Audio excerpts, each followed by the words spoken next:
For President Trump and congressional Republicans as they celebrate the passage of the biggest tax code rewrite in 30 years.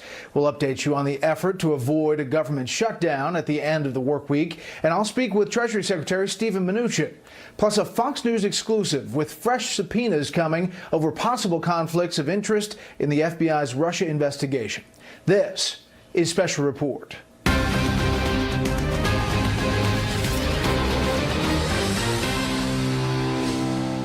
Good evening, I'm Bret Baier. It was a legislative love fest at the White House today. President Trump and congressional Republicans threw a party essentially this afternoon following final approval of the GOP tax reform bill. The president is calling it historic. His critics insist it will turn out to be historically bad.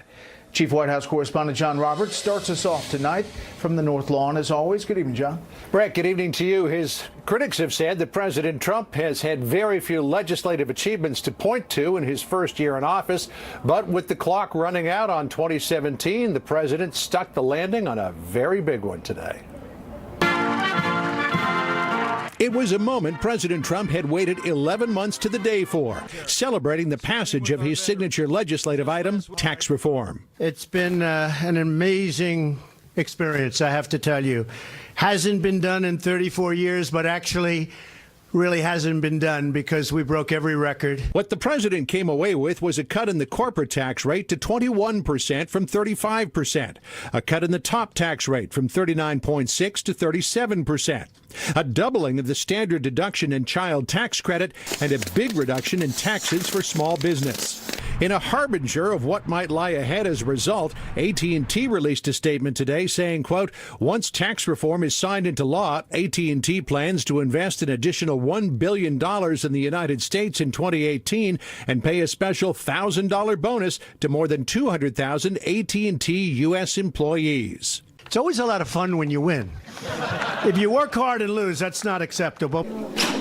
The president knows what it's like to lose, having twice watched Obamacare repeal and replacement go down to defeat. But because the tax reform bill eliminates the tax penalty in the Obamacare individual mandate, the president today claimed victory on that front as well. When the individual mandate is being repealed, that means Obamacare is being repealed because they get their money from the individual mandate. So the individual mandate is being repealed. The president's critics seized on a report from the Congressional Budget Office that projected 13 million people would choose not to buy health insurance as a result of the change, and that Obamacare premiums would rise 10%. For that reason, the president asked his colleagues in Congress not to highlight the repeal. We didn't want to bring it up. I told people specifically, be quiet with the fake news media because I don't want them talking too much about it. Members of Congress, some of whom weren't exactly fans of President Trump, were thrilled at today's accomplishment.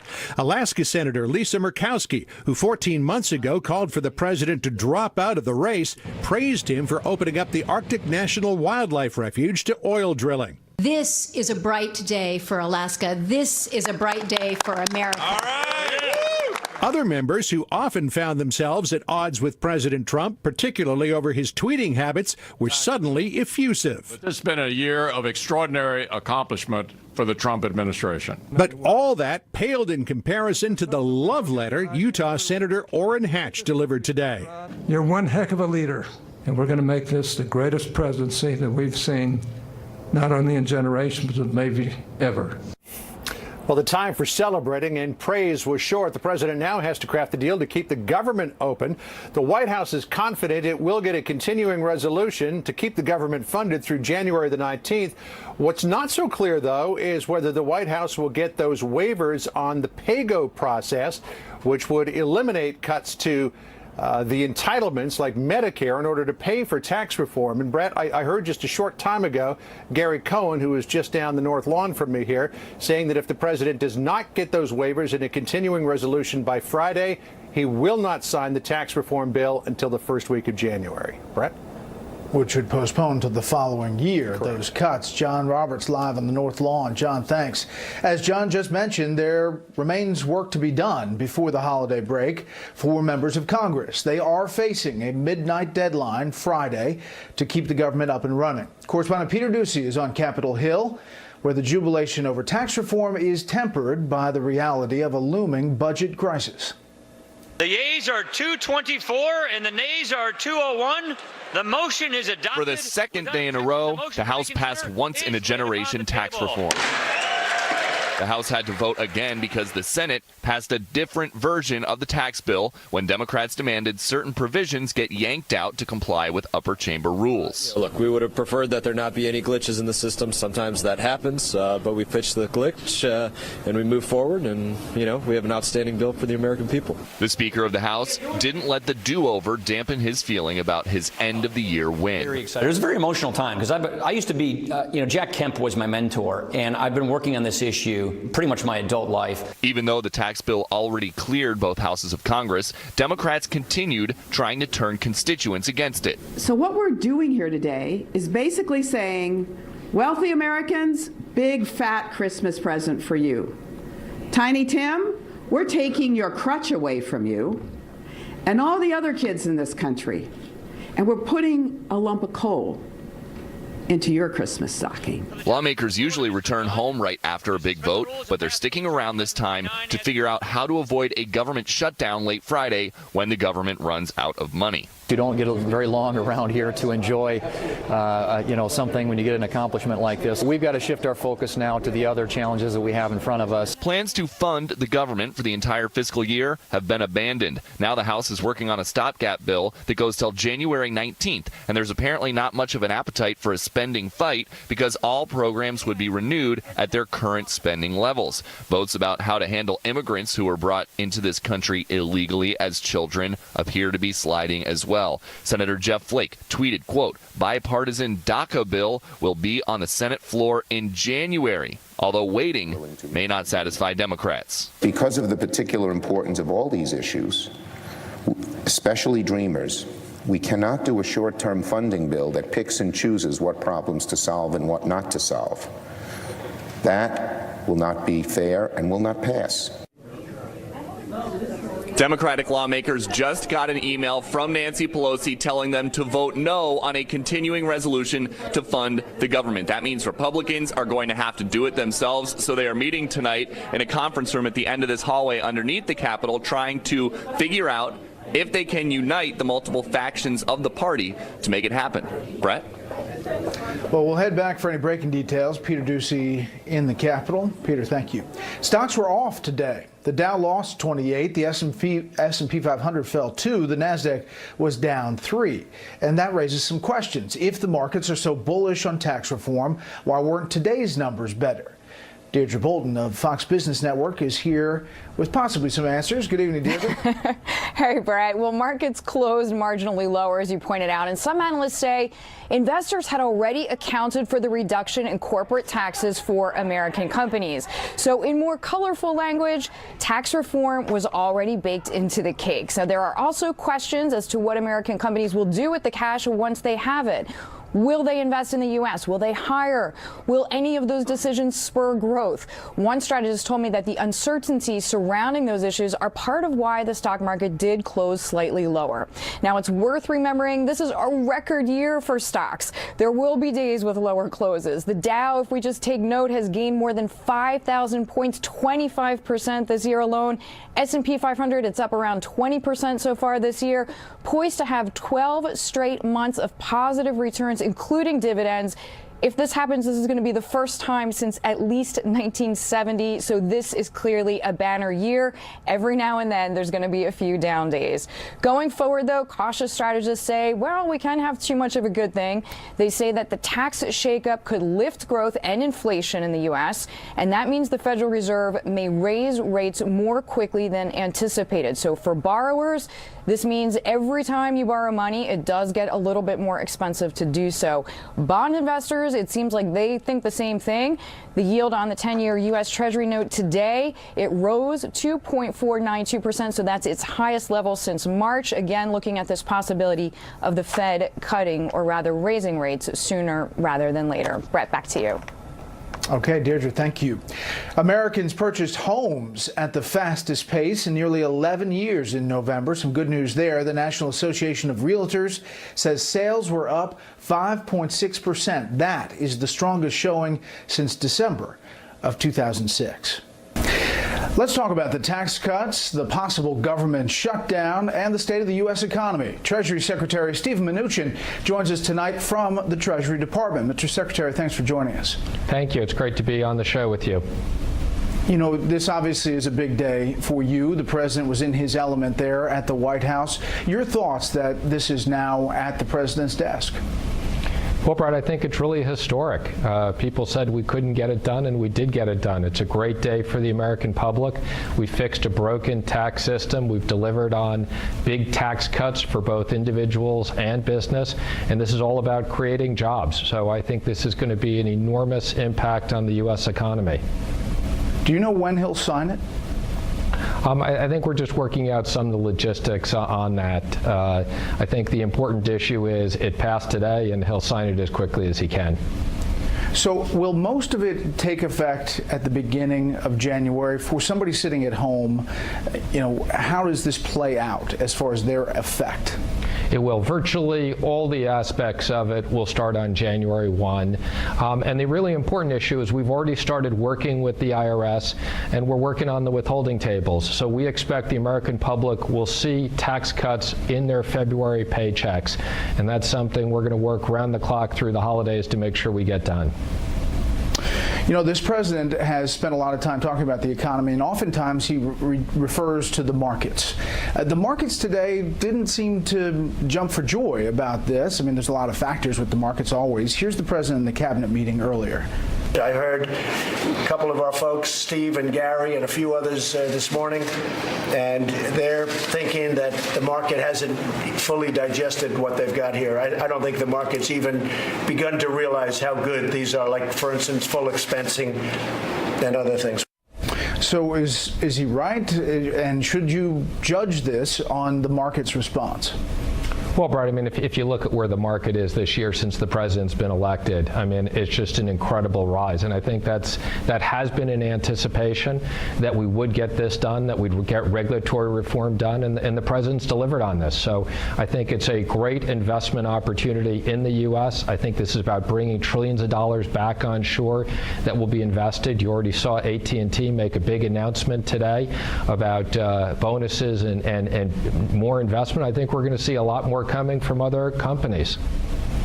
Yeah, you know, critics of this point to corporations, and they say that it'll just be used to buy back stocks and raise corporate salaries. You point to the AT&T announcement that the president mentioned. The FedEx CFO, Alan Graf, said last night on a conference call, quote, U.S. GDP could increase materially next year as a result of U.S. tax reform. If this occurs, we would likely increase capital expenditures and hiring to accommodate the additional volumes triggered from this incremental GDP growth. So is that what you're seeing from most companies, or is he just kind of sugarcoating things? No, I think that's exactly what you're seeing. And we've broken tax system. We had a worldwide tax system that encouraged our companies to leave their money offshore, to create jobs offshore, and we fixed that. We've created a territorial system. We've created the right incentives to invest capital here, to have jobs here, and we expect not only will people see tax cuts, but people will see wage increases. So this is all about getting the economy going again. I think, as you know, the president has repeatedly said we think we can get to sustained GDP of 3% or higher, and that will create very, very large economic growth. That's trillions of dollars in additional revenue for the U.S. government. You know, you didn't have a single Democrat vote for this, and they were out talking about you, sir, earlier today. Let me go back to Mnuchin. I just think his statement is just so Mnuchin. I mean, what are we talking about? Billionaires here. He just seems to. Mnuchin seems to make it up as he goes along. He won't cut taxes for the rich. Yeah. They handed the top wealthiest 1%, 83% of the benefits. Your thoughts on all that? I don't know where, first of all, I don't know where they get these numbers from, and I don't make it up. As we've said, we have lots of people here at Treasury that have been working on numbers. They fundamentally disagree with us, and I guess that's why they voted against this. They don't believe that we can get the growth that we think we can. They don't believe in the American economy. They say they want to do things that are good for workers, but they voted against the bill. And we've been saying the number one impact is to make America competitive again, to fix the business tax system, deliver tax cuts for the middle income. This is not about tax cuts for billionaires. This is about tax cuts for working families, for people with kids, the child tax credits. And, I think you're going to see this in the polls as people get paychecks. They're tired of listening to the Democrats complain about this. Yeah. Here's one element. This is candidate Donald Trump talking about one specific element that he was campaigning on. As part of this reform, we will eliminate the carried interest deduction, well-known deduction, and other special interest loopholes that have been so good for Wall Street investors and for people like me, but unfair to American workers. The hedge fund guys won't like me as much as they like me right now. I know them all, but they'll pay more. I know people that are making a tremendous amount of money and paying virtually no tax, and I think it's unfair. So the carried interest loophole is still in. Why did that stick in there? Well, Bret, as you know, the president did want to get rid of that. That's something he's been talking about with us all along. He spoke to me about it many, many times, as recent as this week. And I think at the end of the day, this is a great bill. It's a terrific bill. That doesn't mean that every single little aspect in this deal is exactly as the president wanted it, or is exactly as certain members in the House and Senate. This was about compromise. But let me just put this in perspective. The carried interest is a very small revenue impact. It is something that impacts one group, and the president wanted to get rid of it. But the president thinks this is a great bill and is going to be great for American workers and for working families. Right, and there is negotiation in every big piece of legislation, but who specifically on Capitol Hill was fighting for hedge fund guys, private equity folks? Bret, I'm not going to comment and say specific names. This was a very collaborative process between the House and the Senate. I think, as you know, a lot of things changed in conference. It actually became a better bill in conference. The government is not going to shut down, and you'll have a short-term kind of continuing resolution into mid-January. I think it's highly unlikely that there's a government shutdown, but I don't want to give that assurance until it's passed by Congress and it gets to the president. I can tell you the president doesn't want to shut down, and I think that the right thing to do is let's get a short-term funding, and we'll deal with these issues in January. So the budget has $700 billion for increasing the U.S. military, investing in that sort of thing. Is there assurance that these sequesters are going to be cut? I mean, these are the battles, really, even if you punt to January, that are going to have to take place in earnest, right? Well, you're right, and these are difficult discussions, and they're going on. We had a cabinet meeting today. The president made it very clear, and Secretary Mattis gave a presentation to us on the military. It's a big priority. We've got to make sure that Americans are protected. The president wants our allies to begin to reimburse us for various different costs, but this is a priority of the president's to make sure our military has the resources to meet our needs and protect the American people. Well, Mr. Secretary, we appreciate your time on this historic day for your administration. I know tomorrow's your birthday, so I guess this is a good birthday present. Thank you very much. It's always great to be with you. Kentucky Republican Senator Rand Paul says he will oppose and filibuster a long-term extension of legislation authorizing surveillance on Americans as part of foreign intelligence gathering. That law is set to expire at the end of the month. Senator Paul says he wants a short-term extension instead to make sure the law adequately protects the communications of U.S. residents. We learned today Minnesota Democrat Senator Al Franken will officially resign January 2nd. His appointment, replacement Minnesota Lieutenant Governor Tina Smith, is expected to be sworn in the next day. Franken announced his resignation earlier this month after several women accused him of sexual misconduct.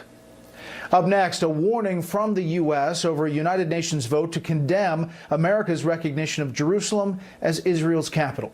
First, here's what some of our Fox affiliates around the country are covering tonight. Fox Carolina in Greenville, as Columbia becomes the first city in the country to ban the use of so-called bump stock devices that enable semi-automatic weapons to mimic fully automatic guns. The law comes in the wake of the Las Vegas massacre in October, in which the gunman fit several weapons with bump stocks.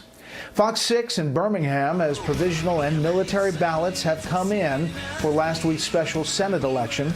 Democrat Doug Jones won by 20,000 votes. Republican Roy Moore has still refused to concede, citing additional ballots still being counted. But Alabama Secretary of State says only about 5,300 such ballots were cast. And this is a live look at Atlanta from our affiliate Fox 5. One of the big stories there tonight, a second implosion for the Georgia Dome. This one succeeded. The first one, you remember, didn't take it down. This one did, taking down most of the structure that remained after that first blast last month. That's tonight's live look outside the Beltway from Special Report. We'll be right back.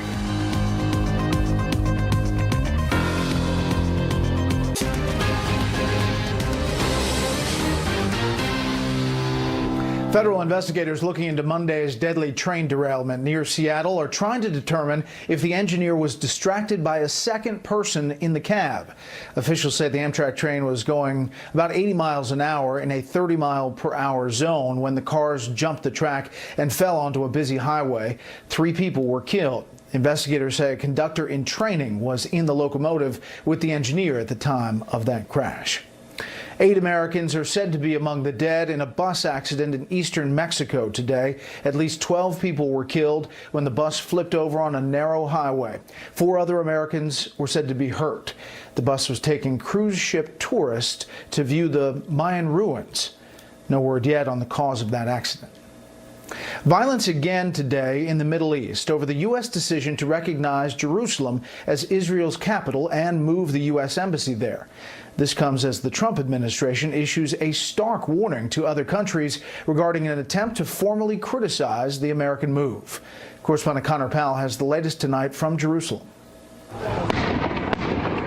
Violent clashes between Israeli soldiers and Palestinians continued in cities throughout the West Bank today for the 3rd straight week, while demonstrators in Gaza burned photos of President Trump and the American flag. But it is the diplomatic battle over President Trump's unilateral decision to recognize Jerusalem as Israel's capital that is really heating up. The 193-member UN General Assembly will hold a rare emergency meeting tomorrow to debate a non-binding resolution criticizing the president's decision. Today, President Trump threatened to cut off financial aid to countries that vote in favor of the measure. Well, we're watching those votes. Let them vote against us. We'll save a lot. We don't care. Still, the resolution appears to have strong support, even among some of America's strongest allies, despite Mr. Trump's threats. And it comes after the U.S. vetoed a similar measure by American ally Egypt at the Security Council. U.S. Ambassador to the UN Nikki Haley warned that America will be, quote, taking names. Meanwhile, Palestinian leaders say they will pursue full membership at the United Nations and will now work with other countries to jumpstart peace talks.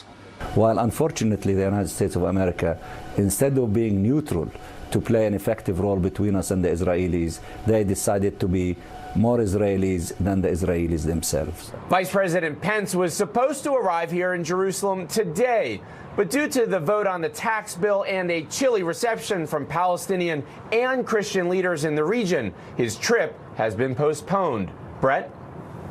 Connor Powell in Jerusalem. Connor, thank you. Up next, but lost. The company says this will affect its operations in only 4 countries. Spanish Catalonia votes tomorrow on a new regional government. In October, residents voted to break off from Spain, prompting the government to take direct control of the region and put many pro-independence leaders in jail. And disgraced former Boston Catholic Archbishop Cardinal Bernard Law has died in Rome. Law was the spiritual leader in Boston for 18 years. He was brought down by the scandal over his failure to stop child molesters in the priesthood. Law was 86. Just some of the other stories beyond our borders tonight. We'll be right back.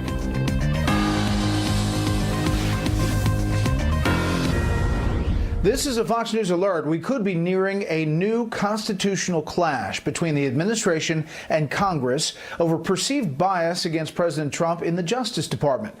We're learning new details tonight of yesterday's congressional testimony from a top FBI official who has been accused of exhibiting such bias. Chief Washington correspondent James Rosen has this Fox News exclusive. Lawyers for House Intelligence Chairman Devin Nunes are readying fresh subpoenas for next week after Tuesday's 7-hour interrogation behind closed doors of Deputy FBI Director Andrew McCabe created conflicts with previous witnesses' testimony, Fox News has learned. The FBI as an institution resists this degree of transparency. They don't like answering questions in front of Congress, but they have to. Congress has a legitimate oversight interest in the answers to these questions. According to sources, McCabe told the Intelligence Committee he couldn't recall when he first learned that the Hillary Clinton campaign and the Democratic National Committee paid for the anti-Trump dossier that was funneled to the FBI in July 2016 and which GOP lawmakers believe was used to obtain FISA surveillance on Trump campaign advisor Carter Page. Yet investigators said they have obtained documents signed by McCabe indicating his awareness of the dossier's origins. I made a mistake using a private email. When the FBI investigated Hillary Clinton's use of a private server to transmit classified data when she was Secretary of State, McCabe oversaw the probe, even though his wife, a candidate in Virginia in 2015, received nearly $500,000 from an organization controlled by Governor Terry McAuliffe, a top Clinton ally. If Andrew McCabe has been falsely accused and adequately defended himself, we don't know that because Congress has a penchant for secrecy, and democracy dies in secrecy. Fox News has learned the next subpoena targets will likely include FBI General Counsel James Baker, who accompanied McCabe at Tuesday's House session, and Bruce Orr, the top DOJ official demoted earlier this month when Fox News reported that he met secretly in 2016 with the two men from Opposition Research PS who created the dossier. As well, Fox News disclosed that Orr's wife Nellie, an academic expert on Russia, was paid by Fusion GPS through the summer and fall of 2016 and worked on the Trump project. Both DOJ and FBI declined to comment on our reporting. The Senate Intelligence Committee, pursuing its own probe of alleged collusion between the Trump campaign and the Kremlin, is readying for an appearance there by Bruce Orr, likely this week. Brett? James, thank you. We have another follow-up tonight to our reporting on an investigation into alleged Obama administration interference in investigations involving the Hezbollah terror group. Politico reports that interference was because of the pending Iran nuclear deal. Tonight, correspondent Doug McElway on a possible Hezbollah connection to a scandal we've also told you about previously here on Special Report involving IT workers with high-level connections to Democratic lawmakers. It was called Cars International A, CIA for short, a used car dealership in Falls Church, Virginia, that a lawsuit alleges gave a bad name to used car dealers everywhere. Often bankrupt, the dealership took loans from a Hezbollah-linked businessman in Lebanon. They've got basically fake staffers. They don't have inventory. If someone shows up wanting to buy a car, they go across the street and borrow one. The owner, Imran Awan, the same man who, along with 4 family members, was paid $7 million taxpayer dollars to provide IT services to 44 Democratic members of Congress, including then DNC chairwoman Debbie Wasserman Schultz. During Awan's IT work, $120,000 of computer equipment went missing.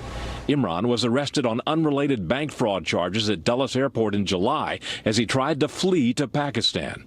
A Daily Caller News Foundation piece posted today found that Awan's used car business fit a curious pattern cited in a recent Politico investigation. This was a classic money laundering operation that is used by Hezbollah.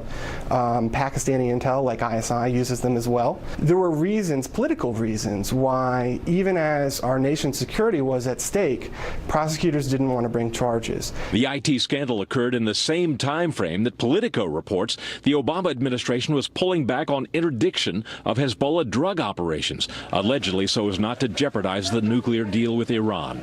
Heading up the Obama administration's Organized Crime Drug Enforcement Task Force at the time was Deputy Attorney General Bruce Orr was demoted this month after Fox News' James Rosen reported that he had concealed meetings with Fusion GPS, the company which commissioned the anti-Trump dossier, and that Orr's wife, Nellie, worked for Fusion. There appears to be a cover-up. There's really no other way to look at it.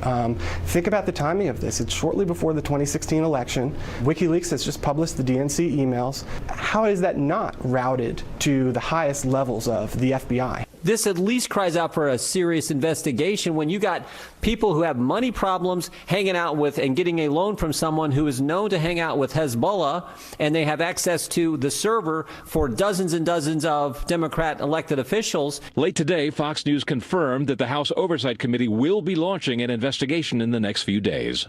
Imran Awan downloaded thousands and thousands of Democratic members' personal emails onto external hard drives. If spying charges were brought against him, there would be no shortage of potential blackmail material that might be released. Law enforcement, under pressure from Democrats, may be willing to let this sleeping dog lie. Brett? More on this with the panel. Doug, thanks. There's a fascinating battle on for resulted in an even split between Democrats and Republicans in the State House, and a shift in power. However, today, a 3-judge panel certified the 94th District in Newport News as tied. We'll keep you posted on all of that. Coming up next, when we come back, tax reform finally making it through Congress. We'll get reaction and talk about what's next with the panel after the break.